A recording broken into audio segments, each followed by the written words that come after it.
Shule katika shule ya Ntolsei, Kajiado Magharibi wamehamasishwa kuhusu mtaala wa elimu wa CBC na kuibua swala la uhaba wa walimu wa kike. Katika kongamano lililoongozwa na shirika moja, upungufu wa walimu wa kike ulidokezwa kuwa changamoto kuu.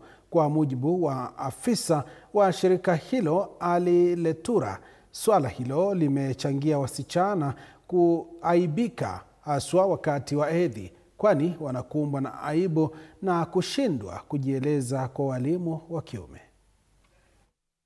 Kuhusiana na upungufu wa walimu katika shule zetu za mashinani huku Kajiado, shule nyingi za mashinani ikiwepo hii shule ya Torosei ina upungufu wa walimu na hasa walimu wa kike. I have around 10 teachers, but only 2 are female. So that's a challenge because of a good number of our girls. Kama ingewezekana watuongezee mambo ya maji, watuongezee mambo ya ualimu. Ilikuwa wakati wa likizo, tulikuwa watoto wanaenda Manyata, kitabu wanaacha hiyo siku hiyo tu shule ikifungwa.